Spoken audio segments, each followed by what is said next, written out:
Hello, and we're right now in chapter 2_6.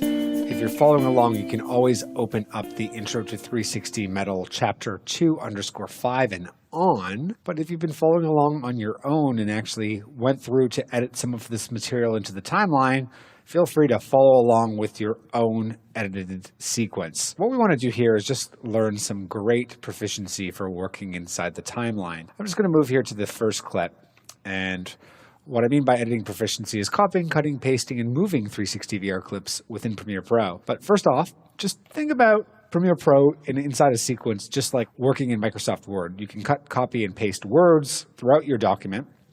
You can do that with clips here inside of Premiere Pro. The shortcut, or the universal shortcut, whether it be on a PC or Mac, Control-C or Command-C to copy. And if I just took my playhead and moved it to the end of the timeline using the End key on an extended keyboard or function right arrow on a laptop, I'm going to press Control-V on my PC and just make a simple copy of my clip.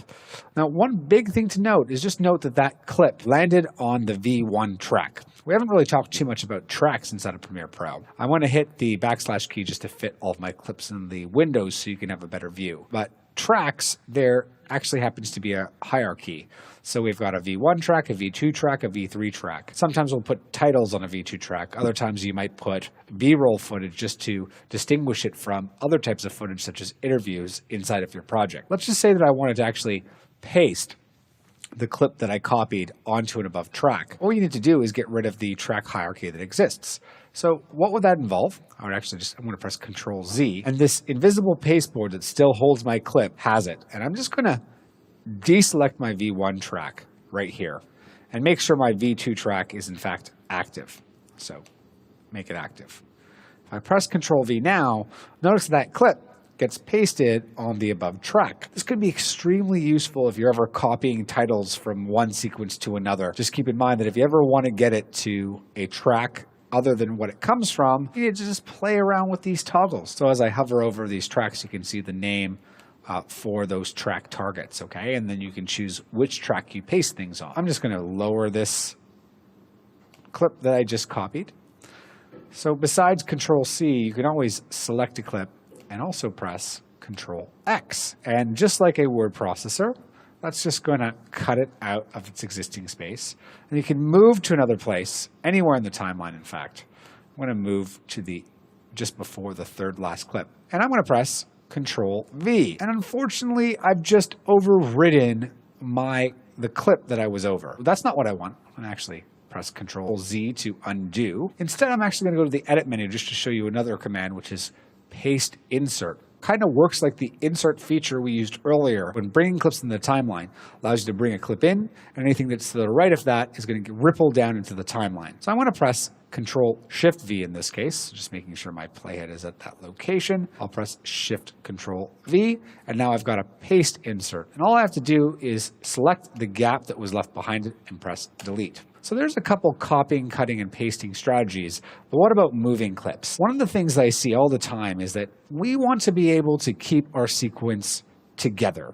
We don't want there to be gaps. And if you leave gaps, what I can tell you is that you're not necessarily working the best way possible. So let me give you an example of what I typically see when people start editing. They might take a clip like this. Let's just say I want to take this and move it in between the first and second clip of my timeline. So I'll take that clip, drag it all the way down. They'll place it here temporarily on the V2 track, then select a bunch of clips underneath it, clicking and dragging, and then have to move this entire element over to the right, and then move this clip down. And I haven't even been that accurate, to be honest. That was pretty bad. I left a gap here, a small little gap here in its space, like just this flash frame. I'm going to press Control-Z to undo the 1, 2, 3 steps. So are there other ways of moving clips? Yes, there are. So first of all, if I select this clip and just drag it all the way here without releasing my mouse, and then hold down the Control key, I get the option of adding an Insert Edit. The only problem with this, although this is better than the last option, if I release my mouse followed by the Control key, you can see that that clip ends up here. There's still a gap here, but it's just 2 steps, it's not 3. So if I selected the gap and press Delete, then I get rid of that. Let me undo those actions. I'm going to select this clip one more time. And this time, I'm going to drag it all the way between the first and the second clip. And I'm going to hold down 2 modifier keys. So we learned the Control key allows us to insert. I'm going to hold down Option, and you'll see that arrow to the right along with a hooked arrow. When I release the mouse, followed by those modifier keys, just notice that it's placed exactly where it needs to be. The items that were to the right or underneath that got rippled down to the timeline, and no gaps are left in my sequence. It's probably one of the most efficient ways to move around clips inside your sequence, keeping it together. Such as if I took the first clip here, I'm just going to take that first clip, drag it here. Maybe I want it to be the third clip in my timeline. I'll hold down Control and Alt or Command and Option on a Mac, release my mouse and release those keys. Wham, that is reorganized. I've been able to move my clips with ease. You know, moving around clips in the timeline goes a long way, but we also have to trim these clips. Remember, we're trying to aim for a 30 to 45 second sequence overall. Yours might be shorter, so you'll have less work to do. But if you're following along with me, next couple of chapters, we're going to look at some amazing trimming techniques to get you up and running with 360 VR footage inside of Premiere Pro.